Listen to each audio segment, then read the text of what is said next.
Hello, everybody, and welcome to another episode of Middle of the Road, the podcast. This week, we are discussing a new release, film from A24, actually, that has come straight to Hulu. I thought A24 had a Apple deal, but I'm not complaining. Didn't they do something recently that also came out on Hulu? It was another, wasn't it like Maud? St. Maud or something came to Hulu or something? I think that's on Hulu. That went straight to Epix, though, first. I think it's made it to Hulu, but it was on Epix first. Okay. That was weird. A24 is all over the place. But, the new film from A24 is False Positive. And before we get into that, we will describe the film in 8 words or less. I can go first. I wish they didn't make it real. Does that make sense? Yes. Okay. I have an extremely slow burn with an underwhelming finale. I have give women agency over their own bodies, damn it, one word. The film is False Positive. It was trading. I never saw the trailer for it, but the poster is obviously trading on the A24 elevated horror vibe thing that they're kind of famous for. The film was directed and co-written by John Lee, along with its star Alana Glazer from Broad City. They also produced the film along with a third party, Jonathan Wang. The elevator pitch for this movie would be couples trying to get pregnant. They go to a doctor and they're not too sure about it. Well, I should say, she's not too sure about what's happening to her. I really appreciated what the film was going for in its tones and its themes of really just kind of like looking pregnancy in the face and being like, this is a horse show, and all of the craziness around it, and how there's tons of different schools, the thoughts and opinions on it.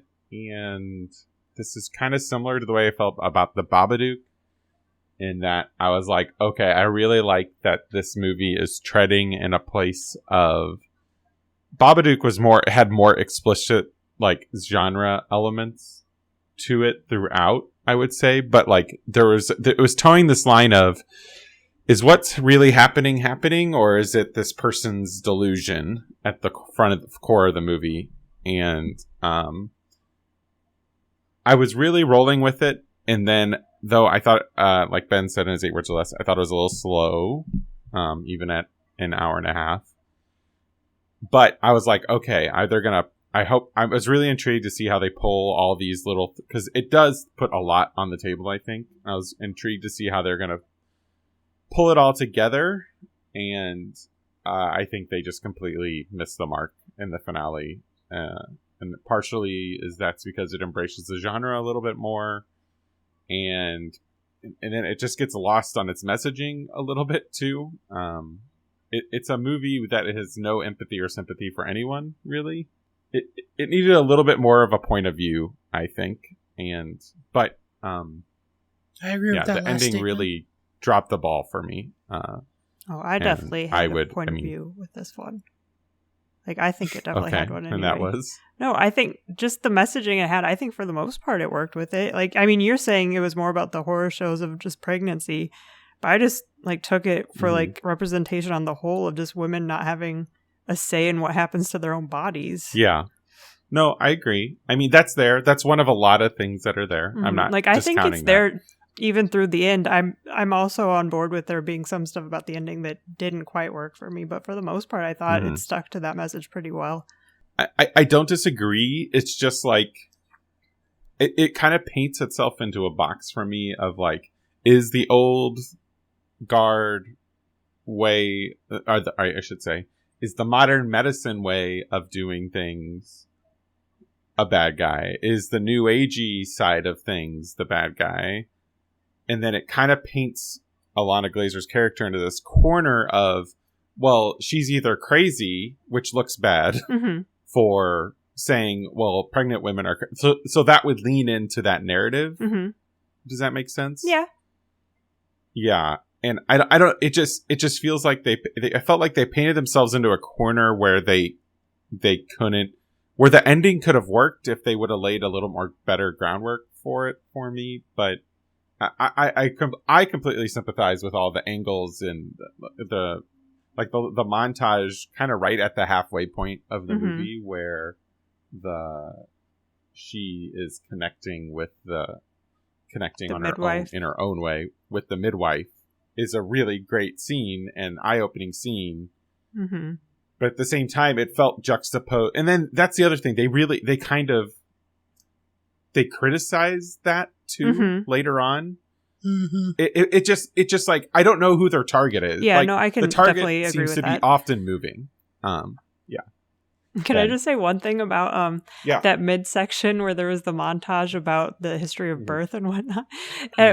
For some reason, Hulu decided in that moment to buffer on the image where the woman's just like straddling, or she has her feet up in the stirrups and her legs are just wide open for a good 10 seconds. I'm just staring at this vagina waiting for the movie to start again. It's like, well, this is awkward. Ben, go ahead. I'm kind of in that same boat where I don't think it, like, I appreciate what it was going for. I don't think it does it well. I don't think it, I don't, like, it just doesn't feel like anything it tries really clicks. I mean, again, I'm obviously not the demographic, but, like, I couldn't tell what genre of movie this was by the end. Like, I don't know if it's a drama. I don't know if it's a horror. I don't know if it's both. But, I mean, to me, it fails on, like, everything, really, which is such a bummer, you know? And then I went because I had never seen it, and I finally went out of my way and watched Rosemary's Baby, which a lot of people have compared this to. And Rosemary's Baby does some very similar things, but just vastly superior in, like, every regard. Which is really sad because that movie was directed by somebody who definitely does not respect the agency of women or what they do with their bodies. And this movie was just not, I don't know, like, nothing worked for me, which was just disappointing. I want to, but a little spoiler free. I want to go to bat that, I think its tension building is really good. There's not a lot of it, but I think when it pauses to try to have that suspenseful moment, like the shot where Justin Thoreau comes out of the darkness, and then that was like a good 10 minutes. You hear something, 10 minutes, 10 seconds of her just staring into the darkness. You're just like, Yeah, that was really. I feel like I hadn't seen a shot like that before, and there was a few moments like that. Yeah, but I mean, they're few and far in between, and then just sure. Yeah, again, I'm just giving the movie some credit where I can. And to me, it just completely falls apart in the ending. No, it works for me. It's still not the most horrifying boob shot I've ever seen in a horror film. That would still be the Vivitch. Okay. I knew it. Oh. No, like, I don't know. Is this where this is a little more upsetting than that, I feel like. It's not actually. I would argue that there is a movie that has a much more upsetting one. And I believe it was one of Zach's favorite comedies of that year. My favorite comedy? Favorite comedies. Oh, what is it like? Yeah. What was that movie with it's about the frat house next to Seth Rogen? Neighbors. Neighbors. Yeah, that was a horrifying boob shot in the beginning of that movie. But I also can see where Ben's coming from. Like, I think it's like an interesting social commentary for the first half, and is mining the horror of that experience and the confusion and, like, the mommy brain of it all. But then, like, the mommy brain seems to be like code to kind of getting you into the more genre elements of the back half. Yeah.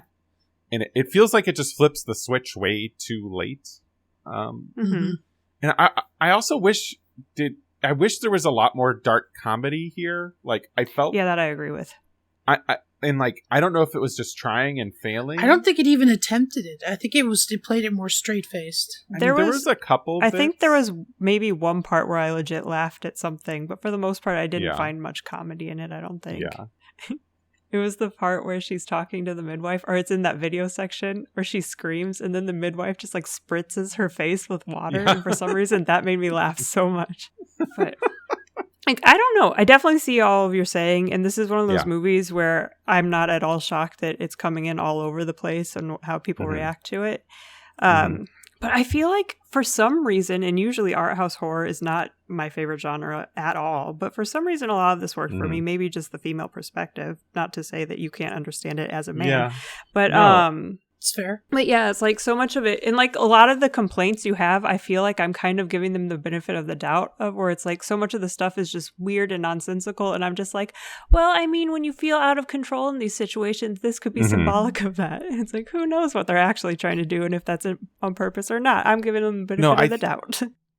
I think I was giving it the benefit of the doubt the whole, hoping it would come together, and then like from once like the birthing starts happening, once the babies come, I just felt like it was a whirlwind of like I was waiting for it to tell me none of this was real, especially since there was such a unreliable narrator aspect to the whole film. So well, yeah, it's like just the entirety of the babies being born. It's like, oh, they were actually born. It's like, okay, yeah. I just like, and I want to make that distinction because Zach, you and Lauren, you guys both mentioned it, but Zach, you mentioned elevated horror, and Lauren, you said art house horror.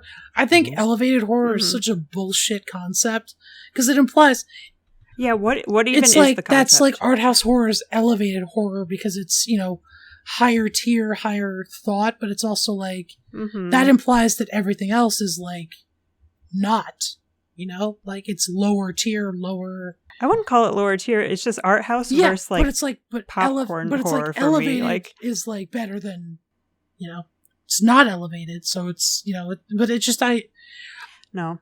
I mean, I think it just has to do with the level of filmmaking that's on display. But that, like, for me, it's the difference between like commercial horror, which is easy to stomach, and then art house horror is when I leave being like, what the fuck? I'm so mad right now. But like, it's like, that's my distinction. Art house horror is a fine, like, I think that's a genre that exists. I think elevated horror is not. Like, I feel like elevated horror is something art house horror calls itself to make itself seem even better. But I mean, it's a different genre. I mean, so I don't agree with the considered elevated horror, like Get Out. I would say Get Out could be, you know, quote unquote elevated horror. It's art house. Yeah. But I mean, Get Out's a blockbuster movie. Yeah, too, it's kind of in an in-between. Yeah, but it's still art house. Like just because it's popular doesn't mean it's, you know, not art house. No, but I'm saying, I mean, Get Out is shooting for the fence. Like, it's trying to make a rollicking, entertaining movie. Jordan Peele is trying to make a movie that his movies, he's trying to make crowd-pleasing movies. I think, but I feel like you can tell, like, they're both so tonally different. Like, Get Out is very, like, that I would say is this has that art house style, whereas Us does not. Us is just straight horror.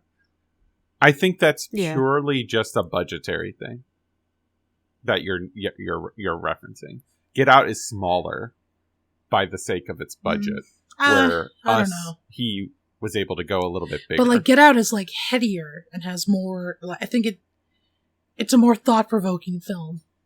I mean, Us. I mean, and again, I think Us is a better movie. I like Us more, but I think it's a difference in genre, even though they're both horror. And again, I think it comes down again to filmmaker, right? Like Jordan Peele is a better filmmaker than most of the horror directors operating in. That's fair. And not saying that there aren't good ones. I'm not saying there aren't good ones, but I think that's where the elevated tag is where a lot of people throw that on there because it's a criticism problem, not a film thing. Yeah. Like, I think what you're saying, but it doesn't exist. Like, that's a term that gets thrown around when a critic is trying to not associate with a genre of that they don't want to be associated with. Sorry, I didn't mean to bring us on this whole tangent. I just I had to say my piece on that as the big horror fan of Middle of the Road.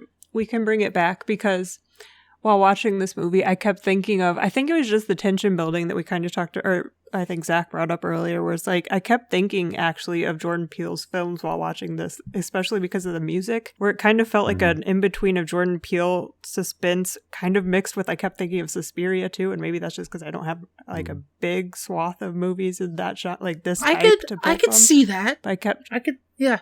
Yeah, like I just kept thinking of that. Plus, yeah, I mean, there's a lot of imagery that kind of you can compare the two with. Yeah. But I think Lee's direction is really great. Like every shot is well thought out and intentioned, and like I don't know how they did that mirror shot. Is it literally just a digital effect where they're like staring at each other, just or like pasted? Yeah, there's some cool stuff like that. Yeah, and like. I'm trying to think of what else I can say that isn't spoilery. It's like maybe this would be spoilery, so I'll wait. Okay. Let's do star ratings for false positive. I ended up at a 2. I feel like I might be a little hard on it, but I was really disappointed with the end of the movie. I gave it 1.5. Yeah. Like, this is a movie where as soon as I finished it, I went to Letterboxd to see what you guys said, because I assumed I knew where you were going to land. At least Ben. Zach's always a wild card. Ben, I assumed I knew where you were going to land. It was like, oh, I actually like this movie more than them by a decent amount. Not maybe a decent amount, but like I'm somewhere between 3 and 3.5 out of 5, which is shocking for me with this genre. Actually, that's not true. I've done other movies of this similar as like a 3 out of 5, but I don't think this isn't as like out there and weird. Like everything's pretty grounded, except for like the last. Yeah, but I'm still like through a lot of it. Just except like, for like the last third exactly? Of it is right. Yeah. I mean, yeah. Okay, that's false positive. We got a wideish range of opinions on that one. But from here on out, it's going to be spoilers for false positive. So, I think from here on out, we're going to go into spoiler territory. Are we spoilers yet? Yes. I did not realize how long the spoiler clip that you put into episodes is. So spoilers? So spoilers. With that, we're going to get into spoilers. So spoilers? Sure. Spoilers. Spoilers. Spoilers. Spoilers. All the spoilers. Spoilers. Yeah. You got to see this as our first category. Favorite scenes. Now, I think my favorite, that was my favorite shot, I guess, I mentioned in the previous, like that, the tension around that. But I also think, like, I really, like, this is where I'm really torn. Like, I think the fact that it goes for all the imagery it goes for at the end of the movie is fantastic. Like, they could have really pulled their punches on the final shot of the movie, or her, and they do kind of pull the punch on her dropping the babies out the window. But yeah, that was a does weird. she I would have actually been. do that? I was kind of on board with that. Right? No, she didn't, No, because afterwards she put them in her husband's arms. Right? Yeah. Okay. Justin Thoreau. And see that kind of. Yeah, I don't understand why they included both of them. It was like we couldn't decide what one to do, so we put them both in the movie. Well, that's what I was either saying. toss them out the window end, or give them to Justin Thoreau. Yeah, by the end of in the final shot is a piece of fantasy realism too. You know, it's like I don't know from the point where she screams at the baby shower. Like, the rest of the movie, I don't think necessarily even happened. You know, like, it could have been a psychotic break at that point. But the movie doesn't tip its hand at all that that's what's happening. But that's what I'm just saying. It's just a real mess at the end of the movie. And it even feels like they're editing over, like, the montage, the cutting in between her, like, beating the shit out of, like, wreaking havoc in the lab with the opening shot of her walking all bloodied. Like, it feels like that it works, but in a sense, but it also feels like they're editing over, like, that scene wasn't making, like, they have what's the woman's name? Gretchen Mole's character. Like, having the, like, deep throating gag reflex line thrown in there, like, felt like... Yeah, that was weird. Yeah. Completely ajar from the rest of the movie. And it was like, did they shoot like the really dark comedy version of this, and then also had like the straight horror version of it, and then just like depending on the take, they ended up leaning to the more like unsettling side and lost all the comedy. Like I don't know, it felt like a completely different movie at that point. And even if they planted all the seeds for yeah, I mean, they plant all the seeds for that to, you know, like I don't think anybody was caught off guard that the twins were left behind and not. But then why wasn't the midwife given the reveal? I don't know. We'll save that for, let's talk about the ending. But yeah, I will say you brought it up though. I guess that is talking about the ending, so yeah, I'll wait too. But does anybody have a specific scene that they thought was the best in the movie?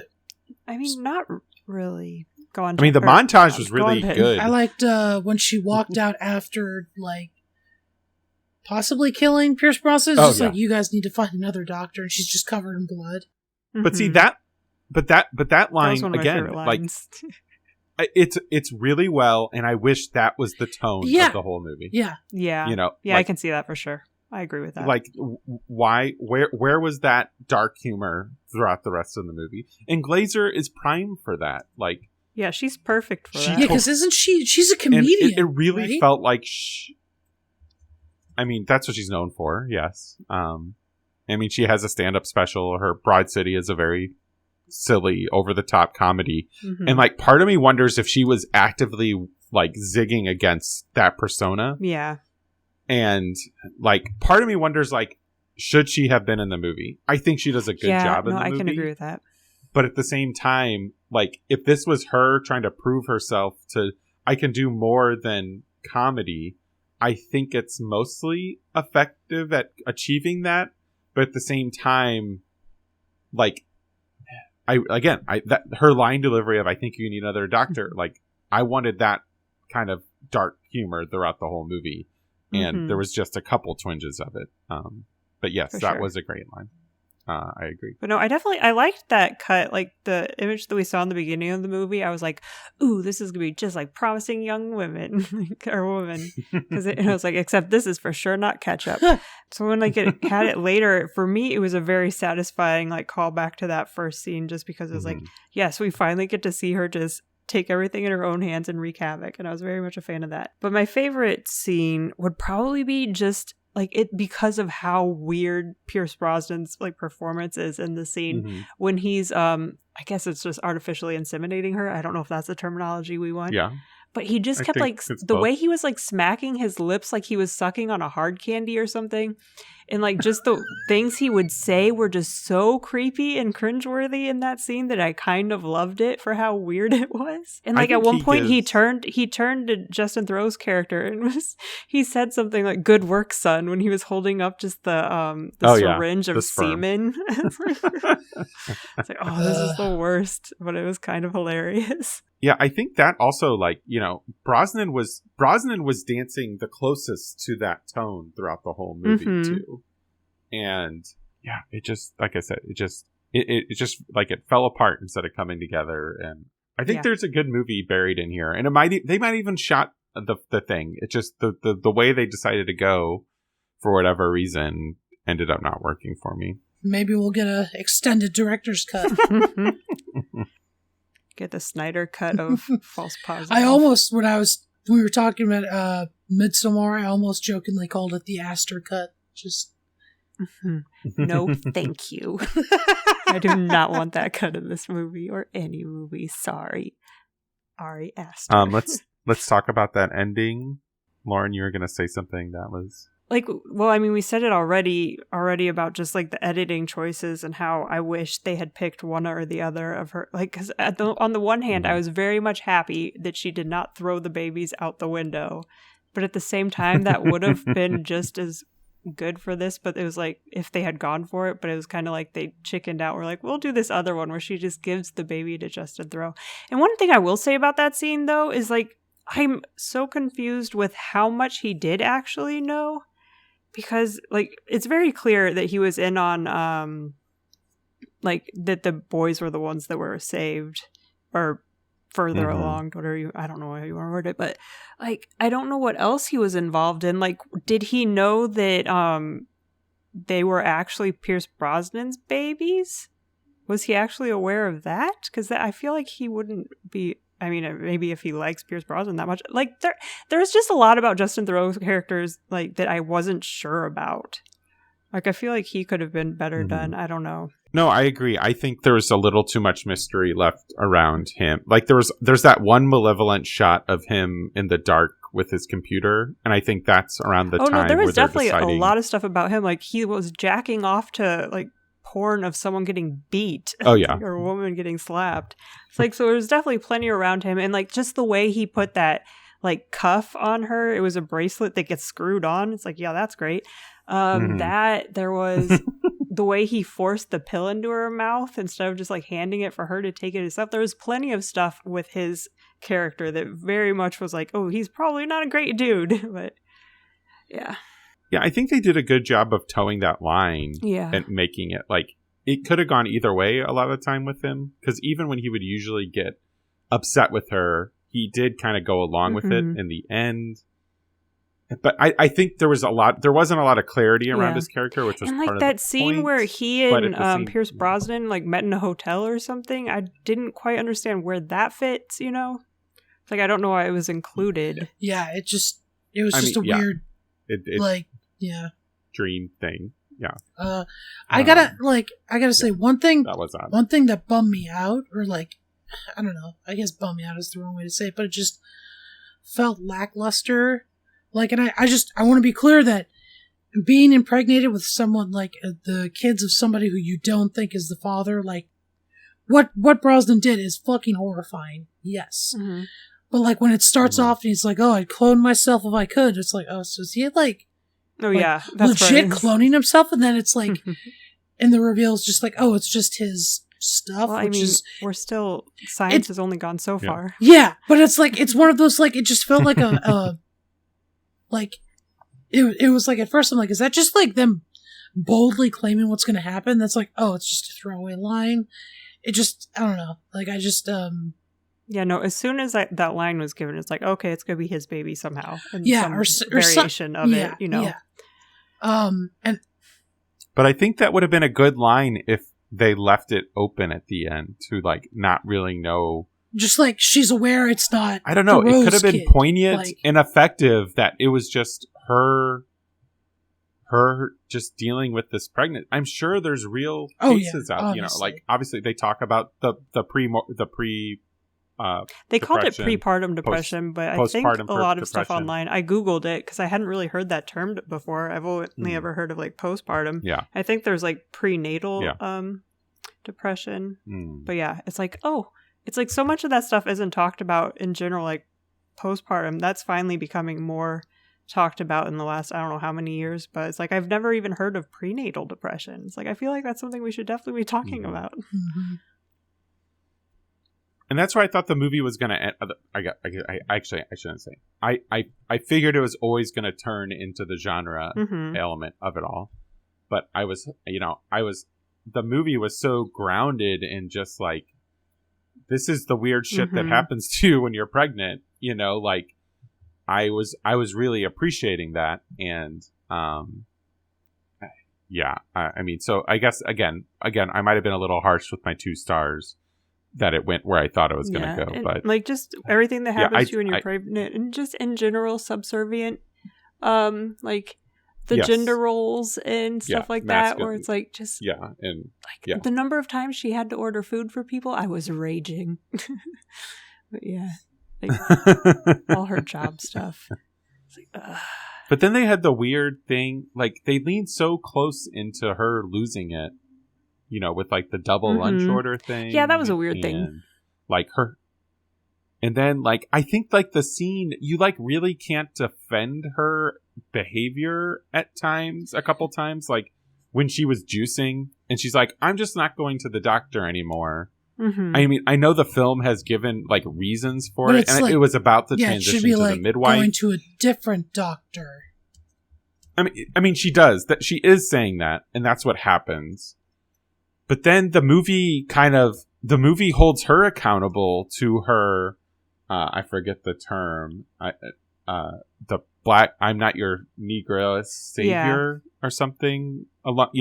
I love that because I thought that's where they were going. That was with one that of my too, but whys that you brought up. It's like, why did they do that? Because it's weird because for most of the movie, I see what you're saying with her just being like cutting her husband out, and that's not a great thing for her to do. But like for the most part, I'm very much, she is the victim of everything that's happening. Yeah. And then at the end, it's suddenly like, yeah, she's the victim, but victims could still be racist. It's like, I don't really understand where that fits in with the movie on the whole. Yeah. It's true, but I don't know where it fits. I think that plays into, I think they were commenting on like the new agey side of how you approach life in general, and like, oh, some exotic woman is telling me to do something, that means I should do it. Yeah, but it doesn't. That's where I thought the film was trying to play both sides of it. It just doesn't feel like it feels out of place in this movie, I guess. I don't think it feels out of place in that if the movie was trying to hold up all the bullshit around pregnancy and like all the pressure to like, you've got moms who are telling you, well, if you do this, you're not a real mother. And, that's a culture that exists out there. Yeah, that, and like the nurse, that's a very big culture that's out there. But like also the nurse even told her not to tell people about the abortion that she was having. It's like, that was gross. It's like, I definitely see where you're coming from with the, with that scene fitting into just all the stuff around birth. Cause it's like, I wasn't focusing so much on like the commentary on just pregnancy on the whole, so much as just women and how they're treated. So it's like, I didn't, but like from where you're coming from, I can definitely see it fitting, but for me it didn't. Okay, any other thoughts about the ending? I don't think so. It's like that, just the fact that like the placenta sack was just hanging out on that table for a while. Who knows? Yeah, just sitting out there. Like that felt so like they just left. Yeah, that was there. Weird that Lucy was still there too. Yeah. Or Wendy, not Lucy. Yeah, Wendy. Lucy, she's Lucy. They're Wendy. That was also weird. The reveal that like the slip up of the name thing, like that just came out of left field too. Oh, the and one like where the greater she called conspiracy her, like, Lucia or something? of it all. Which name thing are you talking about? So when the mom gives her the Peter Pan book, and then she mentions, she calls her like, Lucia or something. Her birth name. Yeah. I don't remember exactly what like, she called her. I get the conspiracy element of it all. And then they even give it the weird mommy brain versus baby brain thing as like a window to be like, I don't know what the difference is between mommy and baby brain. I don't either. But yeah, I don't know. Like that could have worked. They still could have not tipped into genre, and that could have just been Lucy screwing up. But again, we're getting back to why was Wendy's now, because earlier in the movie when she was filling out the paperwork, I meant to go back and actually look at it, but her name was spelled Luci, and I don't know if there was more to it. Like now that we know that her name was something. No, I think that was her. That's how she spelled Lucy. They changed it from her birth name. She changed, like it was currently written as Luci, and she erased the I and put a Y when she was filling out the paperwork. Oh, did she? Yeah. Okay. So I was kind of watching that. I was like, what is that supposed to mean? Is that just supposed to further be like she has no agency? The like doctors put the wrong name in. It's like that's what she means to them. I don't know. Okay. Performance pieces. Like I said, we talked about Glazer a little bit. I think she's good in the movie. Pierce Brosnan a bit. Pierce Brosnan, I think, is the best in the movie and is the most tonally on board. Thoreau is fine, but he just doesn't get a lot to do, sadly. I think Gretchen Mol is really good as the creepy head nurse lady. Sophia Bush is the friend, I think. She's actually my pick. She's really good as well. I haven't actually seen, because I've never watched whatever Chicago show she's on. I don't remember which one she's on, or she was on. She left, but like I don't think I've seen anything of her since like movies like John Tucker Must Die, and there was some horror film she was in.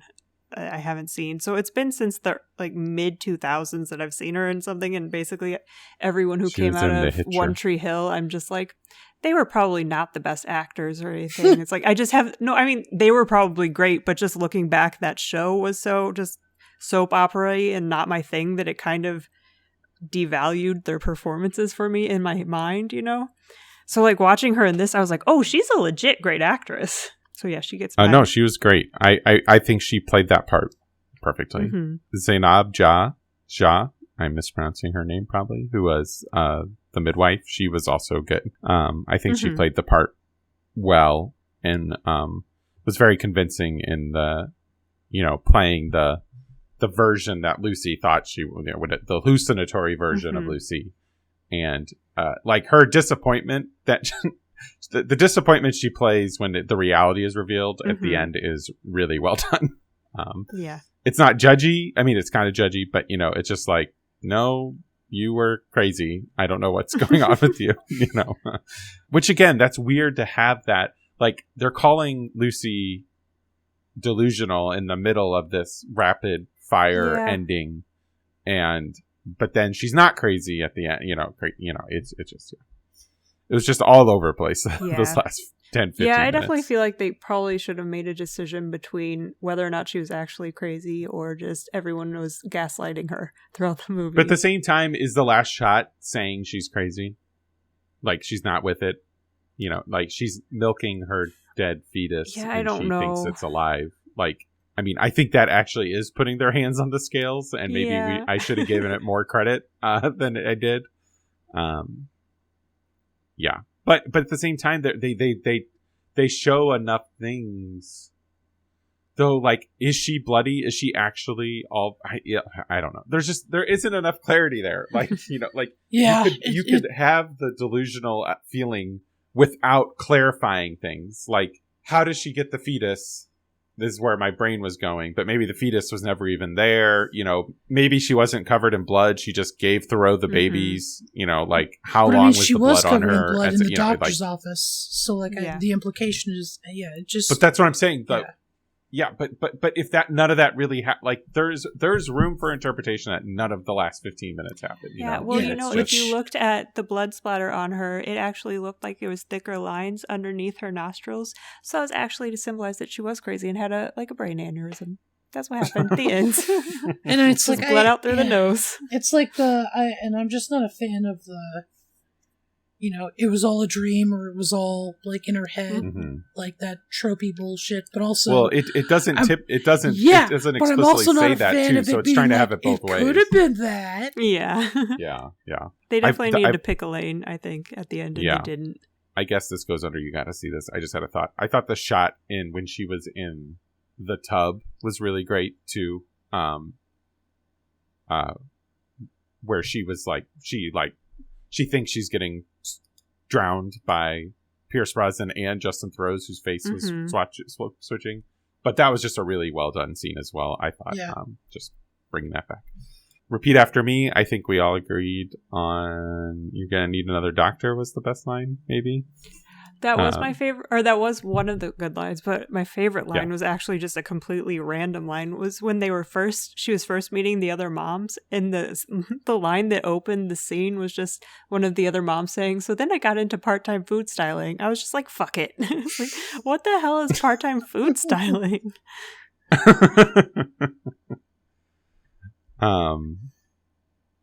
Yeah, I don't have any. Ben, did you have any other ones?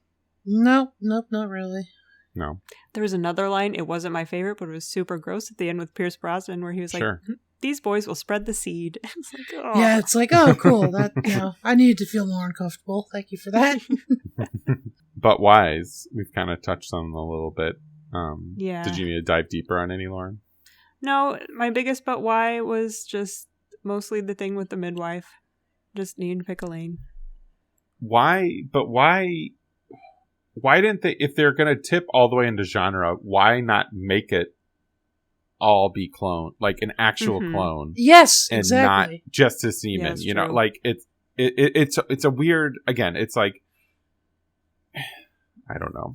Yeah, it was like, I feel like the whole final act is a but why. Yeah. No, Yes, but I could agree with you.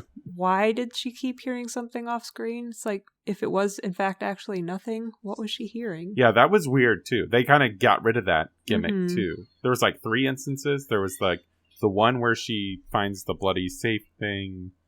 There was The first one was when she heard it and Justin Thoreau went off into the shadows for like 15 seconds. I thought there was one before that too. Oh, I might have missed one, or I just don't remember it. Yeah. Also like the random thing, like they could have gotten away with like, why was there, I guess that was the explanation of why there was screaming from the lab, because it was, they were giving birth, someone was giving birth in there, I'm sure. But it was like, it was a weird baby scream mixed with something else. At one point she screamed. I think it was when she was with the midwife in that part where she got spritzed. She screamed. Yeah. And, like, they changed her voice a little bit at the end of the scream. What was that supposed to be? Trying to keep you off balance. Hot take theater. I think my hot take that it was that maybe Alana Glazer could have the part could have been better with somebody else. I don't think that's a hot take though. Okay. Not that I don't want her to be able to play serious, but No. I don't know. I found her straight hair distracting too. Like that's where I like got on the thing. Like, was it just a choice? Were you just really trying to shed any semblance of your comedic persona by that straightening just your threw me hair off so much because I feel like for the most part, like I tuck my hair behind my ears a lot, and it's like she never did that, so it always really just stands out to me when when someone purposefully doesn't do that. Yeah, her hair was very weird in this movie. Oh, I know another bit that I was laughing at when Gretchen Mol was like, "You should smile. They say it actually makes you feel happy." I was just going to mention that. I was like, when really she good. said that, it was just like such a fuck off moment. The number of times I've had someone tell me, one, just to smile. It's like, because I have resting bitch face. And then just people not understanding depression. It's like, real great. Gretchen Mol perfectly cast as like the Fox Newsy Republican, like follow the man's lead persona. She was really great in this movie. Yeah, she's always really good. Expert opinions. Thankfully, no animals were harmed in this movie. Unless you're counting humans. Yeah, I guess that's one of the good parts about them not going into the cloning process. There probably would have been more animals involved. E.T. watch. I don't think there's remotely anything E.T. related. Doubt Ben's seen a meme from this movie yet. I have not. Probably never will. Actually, how many people have watched this? Oh, way more than Golden Arm. 5,000 members. Shocking. Yeah, one of them's like they did. People, if you had Hulu, you got to watch this one. You had to pay for Golden Arm. Yeah. Well, I mean, originally, now you said it's on YouTube. Yeah. Well, it's still weird, like how like Letterboxd is so weird. Like, you would think an A24 movie, with that the 3 main people that are in this movie, you just think it's on Hulu that more people would engage with this movie. But I guess that just goes to show how sheepish, like how much the Letterboxd community can just be sheep to what some people are telling them to watch. Because like the early reviews obviously weren't great on this, but I don't know. It's like, give it a shot. I don't know. That's been my Letterboxd commentary. The book was much better than the movie. Ben would say go watch Rosemary's Baby for some weird pregnancy shenanigans.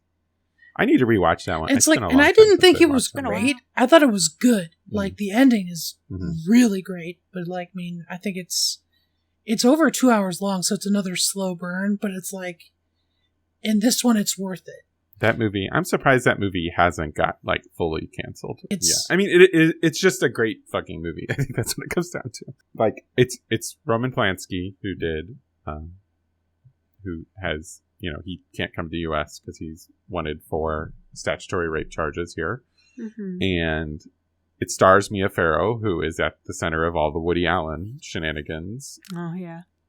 To be polite, talking about that. So anyways, I need to watch that for the main reason, like the one trivia I saw about this movie was just that Adrian is the child's name in Rosemary's Baby, I think, and that's like the husband's name in this. That's what she wants to call the baby, I guess. Oh, that's a cool reference. Yeah. I didn't even pick up on that. That's awesome. Mm-hmm. I will say that what freaked me out about Rosemary's Baby is I was watching it 2 nights ago, and like the doctor's like the birth date is, you know, the due date is June 28th, and I look at my watch and I'm like, fuck this. Nope. Justin Theroux is just about the right age to have been Rosemary's Baby. Interesting. Takes a pot shot at millennials too in this movie. Yes, he does. They didn't get his shirt off, which was surprising, you know. Like, yeah, but I feel like he still looked good. Who needs awards? This movie won't, I'm sure. Upgradables. Who could have, not to besmirch Alana Glazer, but who's someone who you think could have done this part? Now, here's the question. I think Alana Glazer could have been great if they would have let her be a little bit more funny. Yeah. But, like, she didn't feel like she didn't know how to act with her arms at the end of the movie. Did anybody else notice that? No, like, I didn't. It was like, what am I supposed to do with my hands in real life? But I don't know who you cast in that part necessarily, but yeah, no, for some reason all I can think about is Suspiria still, and I can't think of other people who weren't in that movie. Like, well, put Dakota Johnson in anything. Yeah, exactly. Good, put fine her in by me. anything. I think the upgradables, also the what Rosemary Baby falls in there. Is there any other like pregnancy? There are others, but I haven't. I just like, can't think of any off the top of my head. There's I think it's called Unborn, or maybe it's called something different. But it's like some woman is like heavily pregnant. Husband, I think, has died in an accident or something. That's like people want her baby. And I have Googled she has a spirit of Gary Oldman's in that movie, directed by David Goyer. Made $76 million. Holy cow! I could be thinking of a different. Like it might not be the Unborn. Oh, no, that's called The Unborn. That tracks. Yeah, I googled pregnancy horror movies, and the only 2 I've seen that count this as Dawn of the Dead is included, which yes, and Pan's Labyrinth or Pan's Labyrinth. That's not. Like, no, it's not. It's not The Unborn. It's called something different. Oh, okay. Okay. You're not going to tell us though. No, I'm gonna look it up right now because Incest, I haven't seen it. I Snatchers, just the know Crazies, Absentia, Matriarch Legion. I don't remember what happened in that movie. Prevenge, Grace, Love Undying, Inside. Devil's Is it Due. Inside? That might be the one. It might be Inside. That might be the one. I've heard the ending is like just haunting. So. To Infinity and Beyond, The Lasting Impact. Don't know if this is going to have much of one. Ooh, there's another one, but it's I guess the end. It's in the. You don't know about it till the end, so that'd be spoilery. Okay. Mention. The lasting impact for me is that because this was on Hulu, one of the ads before was like presented by Boss Baby, and so I'm now never going to be able to like watch that movie and not think about this if I ever watch that movie. Who knows if I ever will? But it's like, oh no. Well, so that's the lasting that was impact either a on really me. great joke by somebody or some really poor synergy by the folks at the Walt Disney Company. I think if Alana Glazer never does a serious movie again, that will be the lasting impact of this movie. Oh, I hope she does, though. Yeah, I hope she does too. I'm just saying. That will be someone in Hollywood telling her she couldn't do it anymore. And I guess we contributed to that. Bonus rounds. Did you have no random trivia for this? Nope, it was just the Rosemary's Baby thing. That was the only one. No. Oh, that was a good one. Good poll. No Friends of Fran. No Friends of Cliff. Might have to retire those Friends categories. Next time someone goes on a roll of being in a few movies in a row. It's going to show up. Yeah. It could be Friends of Thoreau could be a good one. He's in a lot of stuff. Mm-hmm. Forever the he's best. Been, and he's also been working. Charlie's Angels Full Throttle. No, just kidding. Yeah, he was in. There was kind of that. He's in Mulholland Drive. You know, he's been operating within the entire range of the podcast that the episode, the years we cover for the podcast. Okay. One last pitch. I can give one for it, even though I wasn't the highest on it. I think the movie is worth watching because I think Glazer's script is on to something. Mm-hmm. While it it might not fully succeed. It does, like Lauren was saying, it's trying to bring a lot of things to the forefront that people don't talk about or we don't discuss as a society around pregnancy, and is really trying to show how scary that can be and feel. I'm assuming I'm being sympathetic to that cause there. I mean, it's still definitely prescient still with women's rights and stuff with abortion. That's a whole other side to it too, you know, like there's there's that, and just like the act of being pregnant as well. I think there's definitely something to it. None of us here have been pregnant as far as I know, Lauren, and you are correct.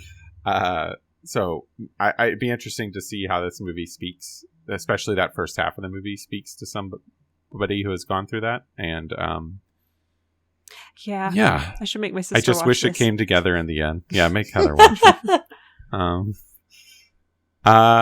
Next week, I believe we are going to be going back to HBO Max for the new Steven Soderbergh film, No Sudden Move.